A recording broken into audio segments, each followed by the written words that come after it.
You're going to go with a segment of the show that's new for the show and something that it's going to become a recurring theme, which is really talking about what do we hate. So there's so many things every day that we all deal with that drives us insane. We have our pet peeves. We see things that are happening that just drive us nuts. And so what we're going to start to do is introduce into this show certain things from each of us that we don't like, and then we'll discuss and debate it. And I'm going to go first.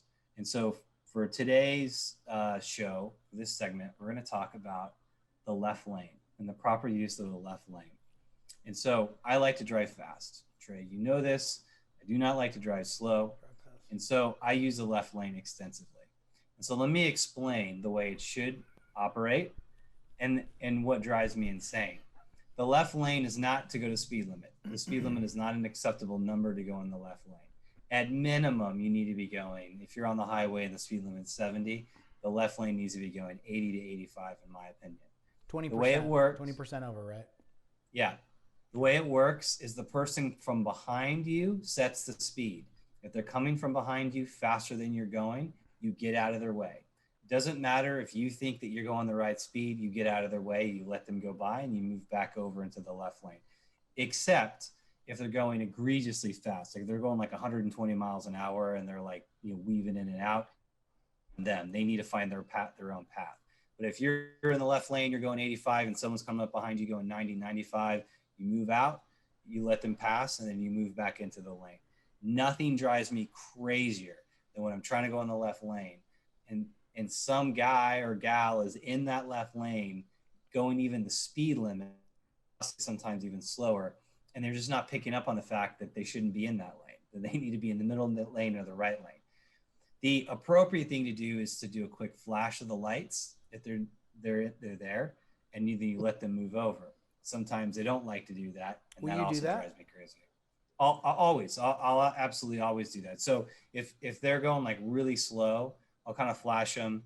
But I mean, like, I won't do it like over the top. Like, I'll just give them like a quick flash. A lot of times, because sometimes the driver doesn't realize that they kind of forget at times. Maybe they're in the left lane, they're going a little bit slower with the traffic, and they're like, oh, let me kind of move out of the way. Because I've done that at times too. And someone will pull up behind me, they'll flash, and I'll kind of realize what I'm doing and move out of the way. So, but I'm like huge on being aware like of the lane you're in and the rules of those particular lanes, and just being respectful in the roadway. So drives me insane when I see drivers that are not following those same rules. So I don't know if you guys agree with me or not, but that's what I hate. I'm going to kick this over to Tony, but quick question. What percentage of the time when you flash them do they get over? 75%. Okay. So it's a pretty effective method. Very effective. And you're still alive, obviously, so okay. Well, Tony, I real quick too, I won't do road rage. So like I'm really respectful. So even if someone won't move, then I'll basically acknowledge that, and then I'll just go around them. Like there's no value in like yelling at someone in a car. They don't know who you are, you don't know who they are. There's diminishing returns. Like you're not gonna get anything out of it. So I'll just go around them, and like I won't cut them off either. Like to do something like that. Like I'll move appropriate amount in front of them, and I'll just move over and move on. But it's always funny because I keep a view of them in my rearview mirror because I see the next car coming up behind them. It's going to go through the exact same thing with them. Right. And that car ends up going around them as well. So Tony, what are your thoughts on that? I agree. I mean, left lanes for fast cars. As you know, I drive a Jeep Wrangler, so I basically drive a box on wheels. I wish I could go 85, but that thing, if I'm lucky to go 70 in that. So no, I am never in the left lane. Wow. It's been a long time since I've rode in the left lane. But so here's kind of my idea of that is, living out in the country here in Colorado, a lot of the roads are two lanes. You just have left lane and you have a right lane, and then you have oncoming traffic with the median, usually grass in the middle, whatnot. So I think the rules apply the same. Left lane, they call it the passing lane. Left lane's for passing. Yep. So you're going in the right lane, you come up on someone that's going slow in the right lane, then you use the left lane for passing. So what I can't stand is when I'm approaching someone, and given, like I said, they got to be going hella slow if a Jeep Wrangler is pulling up behind them. So I'll move over to pass them. I'll move over to the left, and then all of a sudden I can tell they're speeding up. because now I'm having to floor my V6 that doesn't do anything just to get around them. And then I get in front of them and now they're riding my ass. And I'm like, bro, you were going 55, speed limit 65. I just wanted to go a solid 65 because anything above that is pushing it. But I got another question for y'all. So, okay, so how does, in your minds or your opinions, how does the 3 lanes work? You got a right lane, you got a left lane, you got a middle lane. Does it go in order of speed then? Right is for the slowest, middle's if you're a little faster, but you don't deserve to be in the left lane, and obviously left lane's for the fastest. Yeah, What's so y'all's take on definitely. that? So right lane is slowest because that's where you're exiting anyway. And so right lane's always going to be your slowest lane no matter what. And then to me, middle lane, if you just want to go the speed limit or slightly under, that's the middle lane. And then the left lane is when you want to go above the speed limit. But to your point, Tony, that's actually the worst. The 2 lane is actually more frustrating at times than the 3 lane because the 2 lane one, someone can be in the left lane going too slow and they're blocking any ability. Because even though it says for passing only, they'll stay in that lane. They won't move back over. So what I'll do on the 2 lanes is I'll pass, move to the right, and then when I catch the next person, I'll pass on the left and then move to the right. It's also smart to do when you got the 2 lanes. The cops are always looking for the people in the left lane anyway. So the smart thing to do is always stay in the right lane. Cool. What about you, Trey? So we should have another conversation about people riding bikes in the right lane on a major road. Wait. Bicycles or bicycles?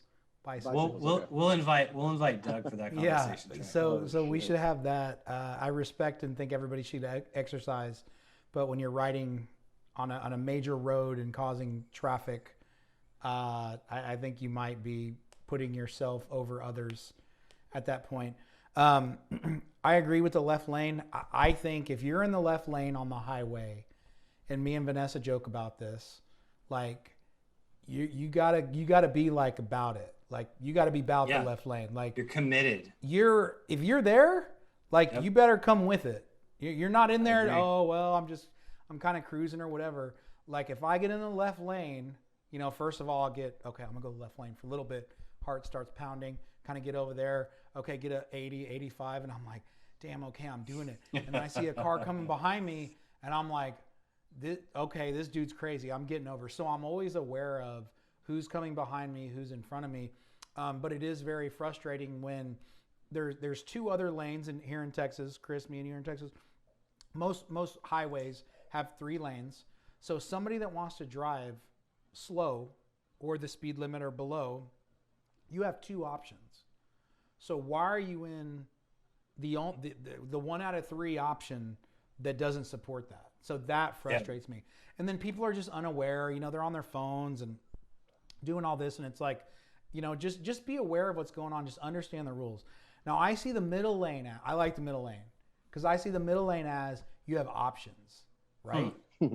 If a song comes on that I really like, start driving faster, start bobbing my head, I'll go fast and I'm going to go get in the left lane. We'll see though. You'll get a 4x4 lifted Ford truck going 95, and I'm like, okay, I'm just getting out of this guy's way. Like, hey, it's all good. And then I might get over there, but then I'm going in the middle lane because I have options. If the left lane is clogged up, and the middle lane is clogged up, I can go right, I can go around. If the right lane is clogged up, I can go left and go around. So I like the middle lane because it gives me options. And if I just want to chill, then I can just chill, and nobody's really trying to go too fast. So. I'm with you. Now, what I will say, especially here in Texas, is it seems like everybody is out to keep you from going where you're trying to go, right? So I try and do like a good deed of the day every time I'm driving and go against the grain of, oh, this guy's trying to get over. He has his blinker on. I'm going to hit my brakes, right? I'm going to let this person in. Now, what I will say, if I let you in, I expect a thank you. Throw me the deuce. Just throw your hands up. I'm always looking. You can see it through the back window, but I expect that. If I let somebody in and they just get in and they don't give me one of these, and I'm like, see, that's why it doesn't happen all the time.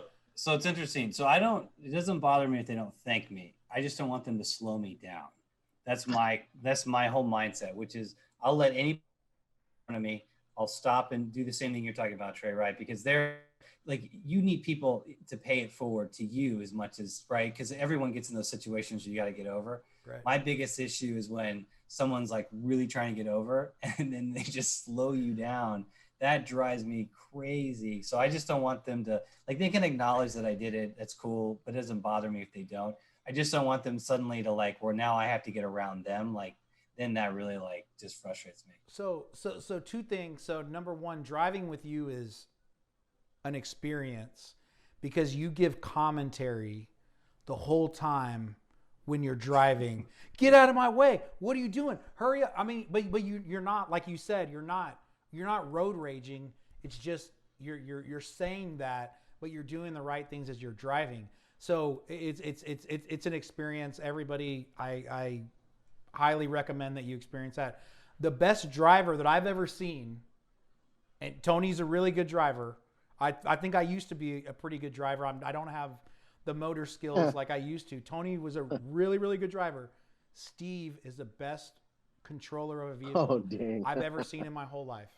I mean, like, he could see things in slow motion that were about to happen, and he would drive fast, but there was never a panic. And you know, he never says anything either. He's like Silent Bob. So he's going to get you there in 75% of the time. But I will say, every time I've driven with you as well, you get us there in a very, very short amount of time with no issues. Yeah. I'm just opinionated about how I think everyone should be driving when I'm on the road. And so when they're not following what I think would be common sense rules of the road, I'm going to call it out. But yeah, to your point, Trey, I mean, like you said, you've driven with me. Like, I don't road rage. I'm not like overly aggressive. I just like to go fast, and I just don't want anyone to slow me down. And I don't know why anyone would drive differently, but hey, but it's cool. So it's a good conversation. I'm looking forward to seeing what kind of some of the other topics are that we can introduce in some of the future shows. All right, so guys, so we're going to get to our final segment of the show. So one of the things about the Trey Show is we cover a lot of different things, and one of them is sports betting.